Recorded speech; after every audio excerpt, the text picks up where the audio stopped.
ආයුබෝවන් යාළුවනේ. අද අපි කතා කරන්න යන්නේ ලෝකයේ ගුවන් තාක්ෂණය උඩු ඉටිකුරු කරපු සතුරන්ට පෙනෙන්නේ නැති අහසේ අద్භූත අමුත්තා ගැන. රේඩාර් තිරයකින්වත් හොයාගන්න බැරි පියාඹන තටුවක් වගේ පෙනෙන මේ යානය ඇමරිකානු ගුවන් හමුදාව සතු බලවත්ම අවියක් කිව්වොත් නිවැරදි. ඒ තමයි Northrop Grumman B-2 Spirit ස්ටෙල්ත් බෝම්බ යානය. ඇත්තටම මේක යානයක්ද? නැත්නම් අනාගතයෙන් ආපු අභ්‍යවකාශ යානයක්ද?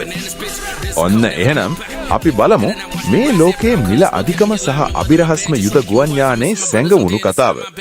රැඳී සිටින්න The Professor සමගින්.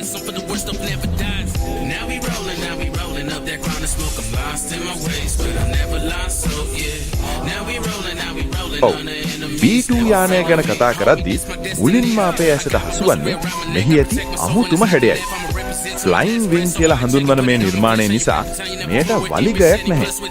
1980 ගණන් වල සීතල යුද්ධයේ පැවති කාලයේදී සෝවියට් දේශයේ රේඩාර් පද්ධතිවලක අහුවෙන්නේ නැතුව සතුරු සීමාව ඇතුළටම ගිහින් පහර දෙන්න පුරුවන් යානයක අවශ්‍යතාවය ඇමරිකාවට තදින්ම දැනුණා.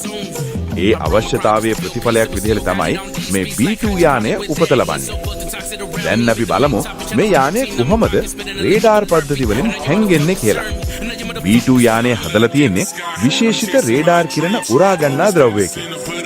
ඒ වගේම මෙහි ඇති වක්‍ර හැඩය නිසා රේඩාර් කිරණ ආපසු යවන්නේ නැතුව විසරුවා හරිනවා. සරලවම කිව්වොත් විශාල යානයක් වුණත් රේඩාර් එකකට පෙන්නේ පුංචි කුරුල්ලෙක් වගේ. මේ යානයට එකවර කිලෝමීටර් 11,000ක් පමණ දුරක් පියාසර කරන්න පුළුවන්. ඒ කියන්නේ ඇමරිකාවේ ඉඳලා ලෝකයේ ඕනෑම තැනකට එක දිගට ගිහින් ප්‍රහාරයක් එල්ල කරලා එන්න මේ ස්ටෙල්ත් බෝම්බර් එකට හැකියාව තියෙනවා. මෙහි එන්ජින් 4ක් තිබුණත් පිටතට ඇසෙන ශබ්දය සහ පිට කරන තාපය ඉතාමත් අවම මට්ටමකයි පවතින්නේ. ඔබ දන්නවාද මෙහි වටිනාකම? එක B-2 යානයක් නිෂ්පාදනය කරන්න ඇමරිකානු ඩොලර් 2.1ක් විතර වැය වෙනවා. ඒ නිසාම මේ යාන ලෝකයේ තියෙන්නේ සීමිත ප්‍රමාණයක් විතරයි. න්‍යෂ්ටිකාවි පවා රැගෙන යා හැකි මේ මාරාන්තික යානය අදටත් ලෝකයේ තියෙන බියකරුම ගුවන් නවියක් විදිහටයි සැලකෙන්නේ.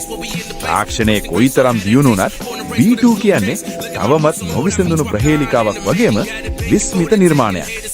ඉතින් මේ වගේ තවත් ලෝකයේ අමුතු සහ තාක්ෂණික තොරතුරු දැනගන්න දිගටම අපේ The Professor YouTube channel එකත් එක්ක එකතු වෙලා ඉන්න.